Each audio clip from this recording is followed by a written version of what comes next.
and welcome. I am Jade of Jaded Reader, and today I'm going to be doing something I haven't done in a long time, and that is a book tag. This tag was an original created by Zoe's All Booked, and I am honored enough to be in her tag list, so I will definitely be doing this tag. I will not let the honor go by. I also have seen a bit of a resurgence with tags, and that is really exciting because I really like tags. The title of this tag is so perfect. It's called the Nope Trope Tag, and it will be going through some of Zoe's least favorite tropes along with its assigned prompt. And for those who are new to my channel or are new to Booktube, tags are pretty much that formulaic structure. You have a theme surrounding the tag, and then you have prompts, and those prompts will lead you to books, and then I either recommend you books or at least talk about the books. It's just prompting you to talk about books, and it just creates a fun spin to it. I would like to acknowledge that I did take time off in order to lend my full support to the Black Lives Matter movement, and in doing so, I made my sole focus promoting Black creators, making sure that their voices were the ones being heard, as well as recommending other voices being heard aside from white individuals such as myself. While I will be trying to go back to regular scheduled content, I will not be going back to the status quo. I think it's really important that we move forward, that this movement does not lose traction, that this isn't a snapshot in time where people were upset, riled up, but that it's a time of change and progression. And progression is just that. It is on-moving, ongoing, and I have a link that leads you to a lot of petitions and a lot of change that still needs to be made. If this is something you are newly finding out about, I don't know how you managed it, but there will be information and links down below, as well as a list of some of my favorite Black creators on Booktube, because honestly, this should not be the first video you're watching. I really hope that you're expanding your viewership and support out to Black creators. I also would like to point out that if you are finding new Black creators on Booktube or YouTube, that you are watching and engaging in their content. It seems really obvious, and yet I've been hearing a lot of outcry from Black creators saying that they are getting a huge subscriber count, but not seeing the same numbers reflected in their engagement. So watch them, get to know them. I again will have a list down below, but I really urge you to expand past this list because it's still not even large enough. All right, and now to celebrate Zoe in all of her glory, I will be reading off the prompts and my answers to her original Nope Trope Tag.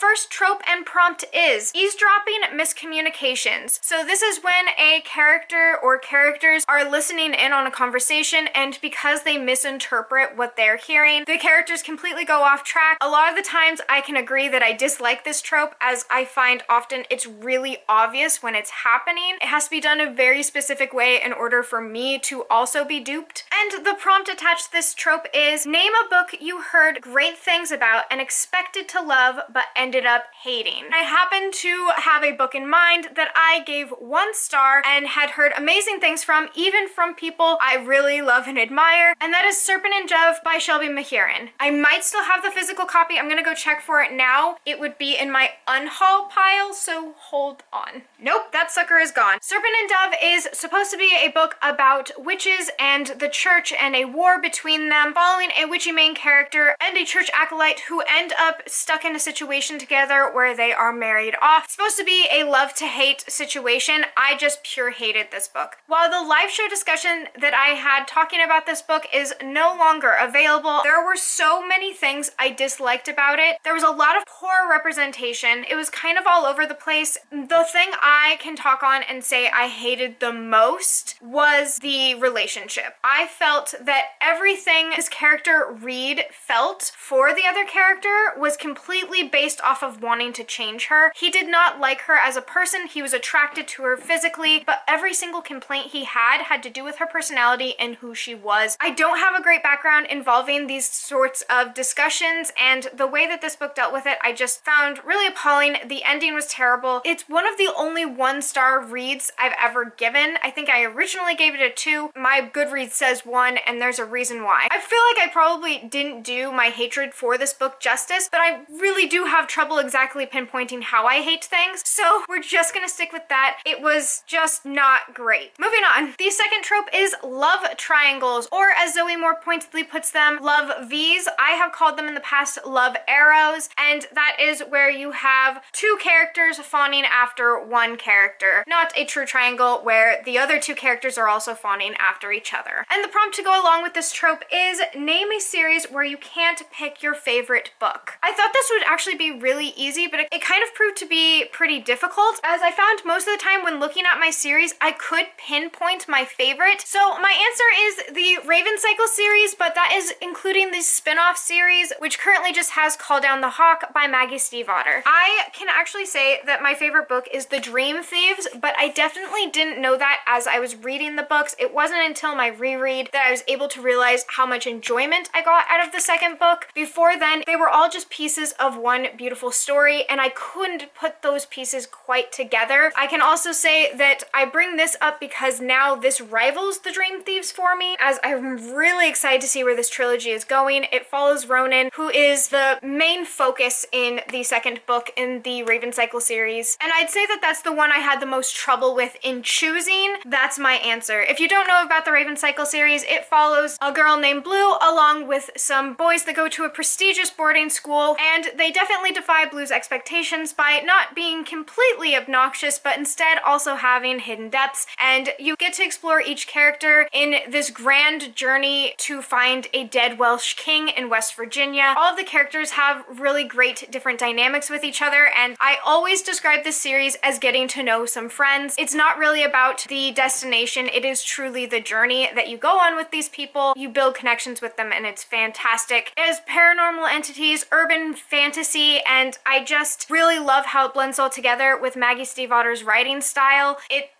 just A+.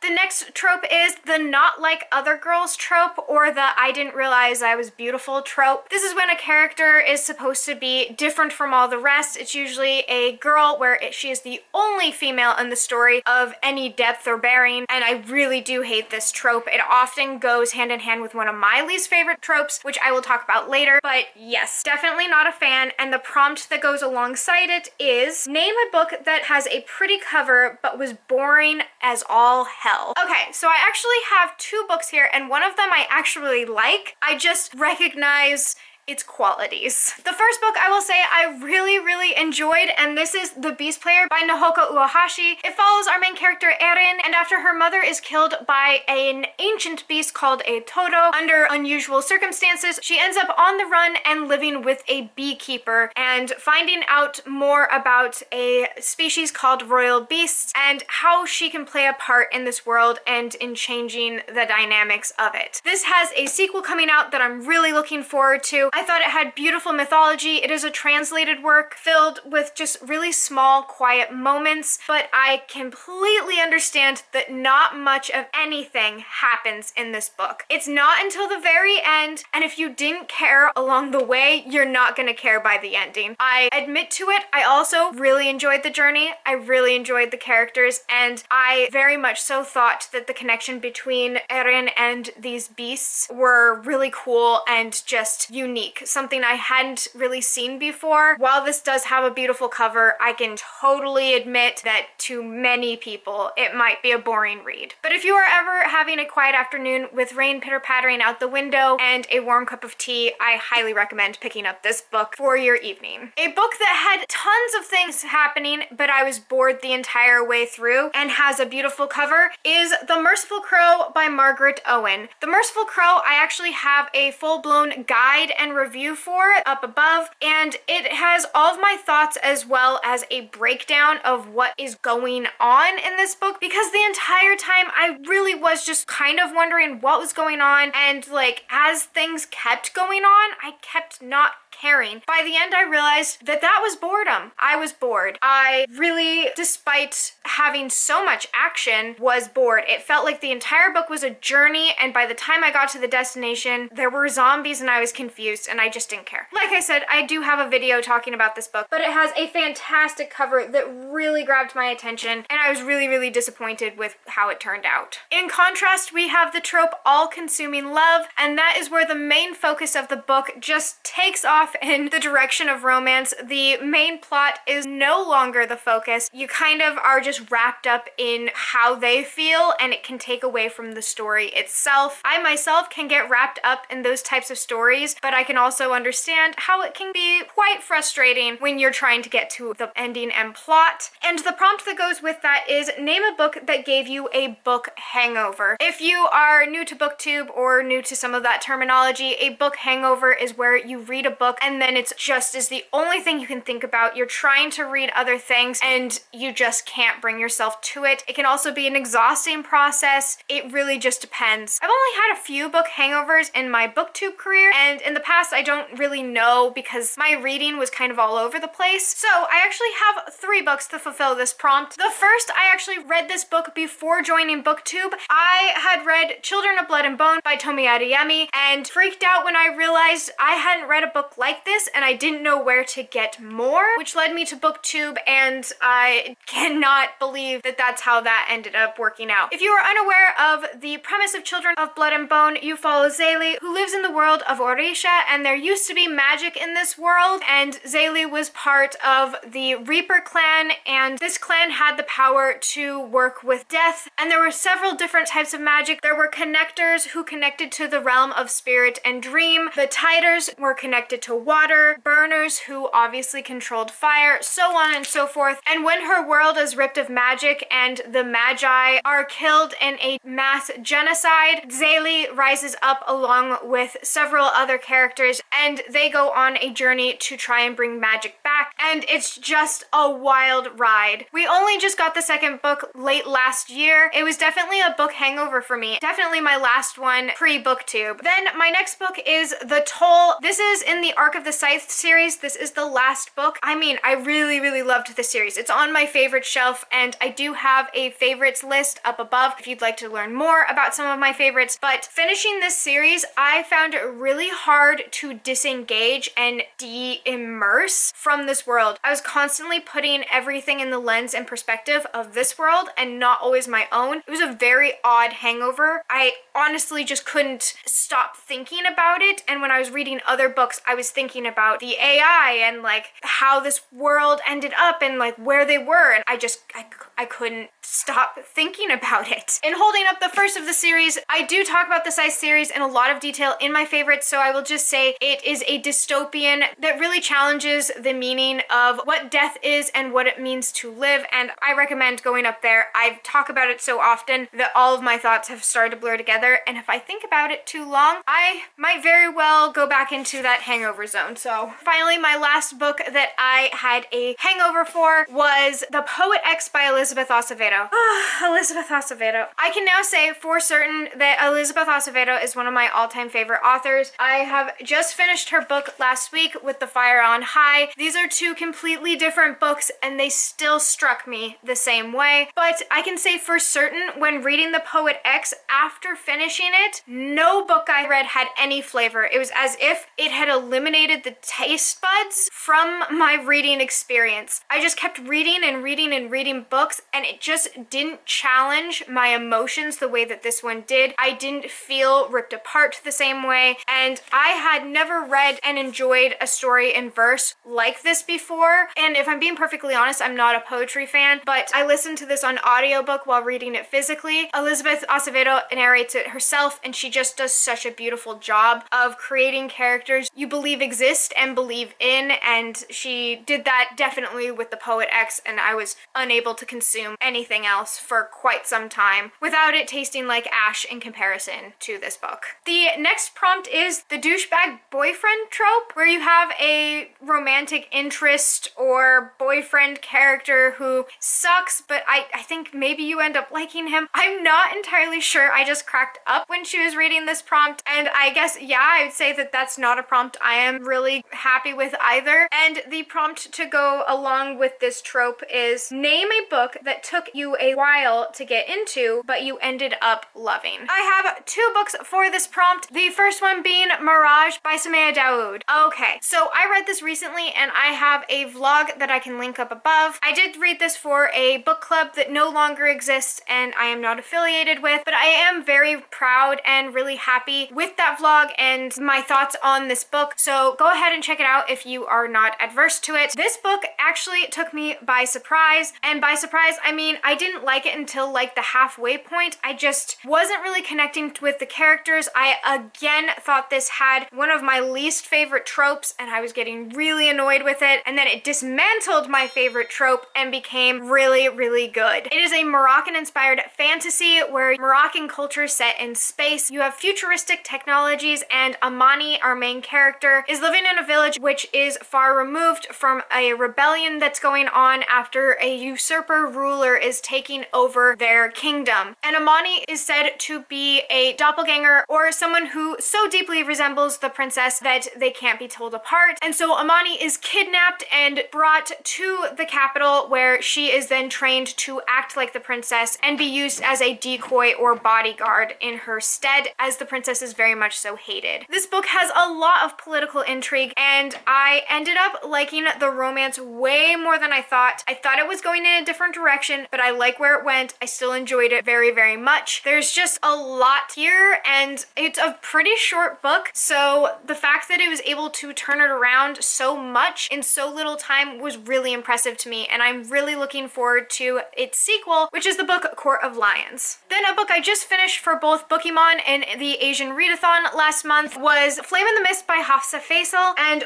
oh my gosh, this was a turnaround. I really thought I was not digging this book, and way past halfway, there was a turning point in this book. Something happened and I was like, wait, what? I'm invested. I don't think that a lot of the beginning of this book needed to happen, but I loved the rest of it so much that I would go back and read it all over again. I'm so excited for the sequel, and I'm going to try and talk about this book in a way that still pushes you to read it, because yes, I didn't like the beginning, but despite it all, I ended up giving it a 5 out of 5 stars. So We Hunt the Flame follows a huntress and an assassin prince whose world has had magic disappear. It used to be somewhat of a queendom where there were these 6 queen rulers who ruled the land and everyone had magic, but that was stripped from the land, and now that there is a black and terrifying forest that separates the different provinces, and Zafira, our main character, is one of the few people that can journey into this forest in order to hunt, in order to survive, and she is pinpointed as special. This also has the trope where you have a female character dressing as a male character in order to survive or get through, but I ended up really digging the romance. This is a love to hate that I was completely against, and then I was suddenly behind. I saw the buildup. I saw where it was going, and I was like, no, this is terrible. No, no, no, no, no, no. And then all of a sudden, I was in it. It was a yes, and I don't know how that happened to me, but it did, and I guess this is the definition for me of a douchebag boyfriend. Then the last prompt is to list my favorite or least favorite trope. I've already made this so long, I might as well make it longer. I will give you my least favorite trope as well as my favorite trope. My least favorite trope is the girl hate trope where it is left unresolved. I cannot stand it. It drives me nuts when 2 female characters hate each other on the basis of being female characters. The slut shaming, the anger, the jealousy, it is all consuming, and it destroys me. I just can't stand it. It makes my heart break. However, I also recognize that this is something that is being taken apart, and what causes this to happen needs to be analyzed in order for it to change. So I am leaving it as unresolved. When it is resolved, it is good. I love it, but when it is unresolved, it drives me nuts. A book that I enjoyed, but it was unresolved and has actually kind of left a poor taste in my mouth on further reflection is Crescent City by Sarah J. Maas. I really loved this book. It is on my favorites list. However, I will also say it has unresolved girl hate, and it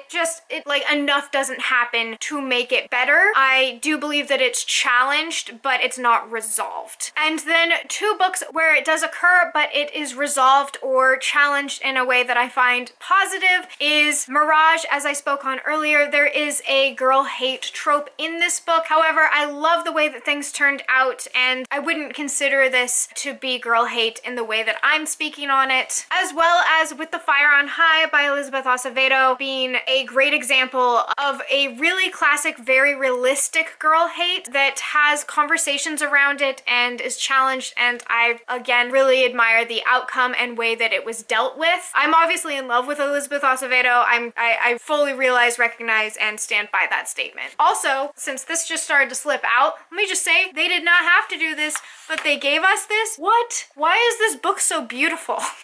I received it and teared up with how happy I was, as I had already started the book and was so excited to have it physically. Okay, and finally, my last trope is really hard to find for me, so I am taking recommendations. If you have seen this trope active in a book, then please let me know about it, because I've come across it, but none of the books in my head are really standing out to me as far as having this trope happen. But my favorite trope is your rival or nemesis fighting alongside you. So it's where you have the protagonist and their rival or nemesis. In some way, they come together to go against a larger evil. They have not resolved their issues, but you're setting down the petty crap and you're getting things done. I just had a moment of this in the Poppy War, and it was my favorite moment of the book. I just really love when the pettiness is put aside and you have two characters who, instead of tearing each other apart, are coming together and tearing the world apart. It's so cool. I love it. Another example of it, which is not really a book, it's a story, but I can hold a book up, is Avatar: The Last Airbender. These are two very classic rivals, and in a moment where nothing was resolved, there are some scenes where they're fighting side by side because there are just bigger fish to fry, and I really do love those scenes. They make me feel so warm and fuzzy. It just gives me an adrenaline rush, and I don't know what to say. I really like when people just get along. I just want people to get along. I wish that I could bake a cake made out of rainbows and smiles, and we'd all eat and be happy. She doesn't even go here. So that concludes the Nope trope, created again by Zoe's All Booked. I'm going to, as I said before, have Zoe linked down below, but I also urge you again to take a look at the Black Lives Matter link that I have down below. It is put together to be an all-encompassing list, but there are still plenty of ways that you can help out, and I just advise you looking at it and seeing what you are capable of and what you can push yourself to do in order to support Black Lives Matter and your fellow booktube creators. So, okay, that is the end of my video. I'm really glad that I got to film again. It's been a while. I've been editing my Arthurian Legend video, but it's just, I needed to take a break from it, and there was a lot of other things going on, and it's really dense. It'll be fun, I swear, but it's dense. But anyway, I hope you're enjoying the sun or more stars wherever you are, and until next time, bye! Acolyte. I feel like I keep using the word acolyte and I don't know if I'm using it correctly. Read a book. Oh no, she's not having me read an entire book in this. Is living in a rural village. Is living in a rural village. The princess. Is she a princess or a queen? I don't want to demote her. Princess, cool. A doppelganger or a dead ringer. I don't want to say dead ringer. That's some weird terminology anyway. There are new finds from me, older favorites. Oh no, we are not going to be having someone taking a shower. What is that? It's just running water above my head. I live in a basement and it's so evident. Okay, don't lose your train of thought. New finds, old favorites. New finds, old favorites. No. Okay, we're done, right? No more.